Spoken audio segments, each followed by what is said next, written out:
જય શ્રી કૃષ્ણ. કેમ છો તમે બધાય? તો છે ને આજે હું મારી ફેવરેટ શાક રોટલી ભાતની રેસીપી લાવી છું. તો ત્રણની રેસીપી છે.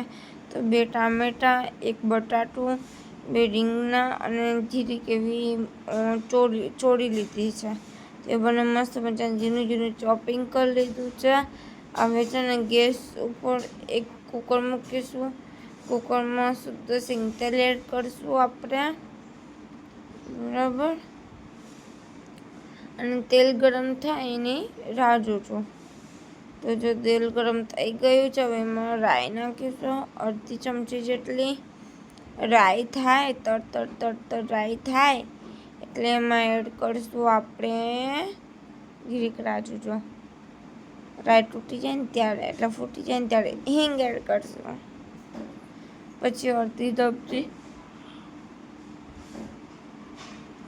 જીરું એડ કર્યા બાદ 1 વાટકી ટમેટાં, 1 વાટકી ચોળી અને ઝીણું બધું સમારી લીધું છે મેં. 1 વાટકી રીંગણા, બધાને ઝીણા મોરી લીધા છે કાઠિયાવાડી ભાષામાં કહીએ ને તો. અને 1 બટાકાને મીડિયમ સાઇઝના ટુકડા કર્યા છે, ને બરાબર. મસ્ત મજાનું મિક્સ કરી લઈએ. જો એમને પણ છે ને જીરીક ગરમ આપણે જે હોય છે ને જે વઘાર કરીએ રાઈ જીરાનો, એ વઘારમાં જીરીક કોઈ પણ શાક એની સાથે ચોળવો પહેલાં સરસ મજાનું મિક્સ કરો, એનાથી પણ ટેસ્ટ વધી જાય છે. તો ત્યારબાદ તેમાં 1 ચમચી જેટલું મીઠું એડ કર્યું છે. જીરીક ખાંડ, કેમ કે રીંગણા હોય એટલે કડશું ન થાય શાક, તે હાટું આપણે જીરીક ખાંડ, અડધી ચમચી હળદર, 1 ચમચી લાલ મરચું અને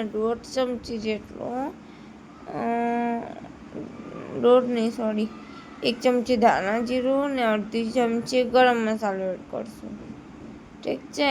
ગરમ મસાલામાં કિચન કિંગનો એવરેસ્ટનો મસાલો લીધો છે મેં. અને અડધી ચમચી મેં કશ્મીરી મરચું લીધું છે, જે તેનો કલર થોડોક સારો આવે ને. સ્પાઇસી નથી, આજે રાખ્યું નોર્મલ સ્પાઇસી છે. ઠીક છે. હવે એનો કલર તો મસ્ત આવી ગયો. મસાલાને મિક્સ કરી દીધા. હવે એડ કરીશું અડધો ગ્લાસ જેટલું પાણી, કેમ કે આ બહુ રસાવાળું શાક ન સારું લાગે એટલા માટે. ઠીક છે. જો સરસ મજાનું એને કુકર બંધ કરીને 2 વિસલ તો પાકી લાવવાની છે, પણ 2 થી 3 લાવી શકો, કેમ કે ચોળી છે એ કાચી ન રહે. તો એની સાથે આપણે રોટલી બનાવવાની છે. તો લોટ લીધો છે, મીઠું નાખ્યું છે, પાણી એડ કર્યું છે, બરાબર. તો જો હવે લોટમાં અમે પાણી એડ કર્યું, હવે લોટ બંધાઈ ગયો મારો. ઠીક છે. તો ઓઇલિંગની મસાલા સાથે જ મેં કમ્પ્લીટ કરી લીધું છે. ઓઇલ તેને મળીને ત્યાં સુધી આપણું શાકે બની ગયું હતું. તો કુકર ઠંડુ કરીને આપણે શાક ચેક કર્યું અને ઉપરથી કોથમરીને ગાર્નિશિંગ કરી નાખી, ને ગાર્નિશિંગ કરી તો એમને થોડું વાર લાગે, મિક્સ કરવું પડે ને આપણે. તો મસ્ત મજાનું તો મિક્સ કર્યું ભોળા હાથે, ને.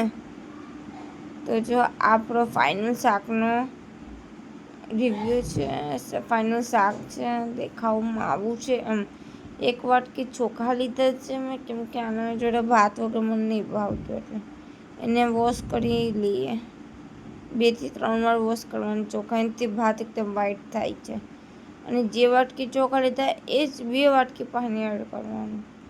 1 વાટકી હોય તો 2 વાટકી પાણી એડ કરવાનું, કે જેથી તમારું રાઈસ મસ્ત ખીલેલા થાય. 1 ચમચી મીઠું એડ કર્યું, નોર્મલ ખારાશવાળું મીઠું છે, હું ડેલી ખાઉં છું. પછી 2 સીટી બોલાવી દેવાની છે. 2 સીટી બોલાવ્યા બાદ કુકર ઠંડુ થાય એટલે આપણો ભાત રેડી છે, બરાબર. હવે આપણે રોટલી કરી લઈએ. તો રોટલી કરવા માટે પહેલાં ગેસ ઓન કરવો પડે. તો ગેસ ઓન કરીને તવો મેલી દીધો છે, અને એક સરસ મજાની લોહીથી આપણે રોટલી બનવા લાગ્યા છીએ. તો પહેલી રોટલી બનાવી ગઈ છે, અને ગેસ ઉપર નાખી દીધી છે. આપણે તવા ઉપર મૂકી દીધી છે. હવે એ રોટલી થાય, શેકાઈ પણ ગયું છે. હવે એ બીજું પણ હરખું શેકાય ત્યાં લગીને આપણે રોટલી બીજી બનીશું. ઠીક છે.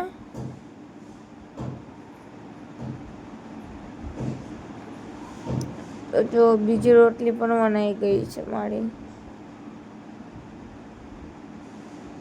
અને પેલી રોટલી મસ્ત મજાની એને શેકી દઈશું, એટલે ફૂલાવી દઈશું. પછી ધીમા ગેસમાં પહેલું પણ ફાસ્ટમાં બીજું પણ,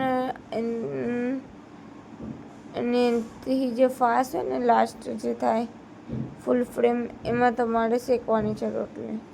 તો જો શેકવા ટાઈમે મેં ફૂલ ફ્લેમ કરી છે.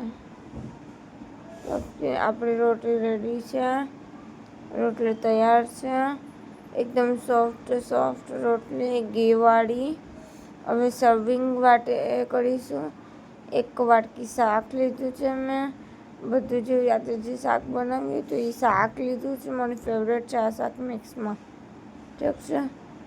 પછી 2 પાપડ, 2 રોટલી, અને આજે રાઈસના અલગ રીતે સર્વ કરવું છે એટલા માટે જો આવી રીતે રાઈસ લીધા છે સર્વિંગમાં મેં. એના પર કોથમરીનું મૂકી દેવાનું પાન. હવે છાશ વગર તો ન હાલે, ગુજરાતી કાઠિયાવાડી હોય એને છાશ વગર ન હાલે.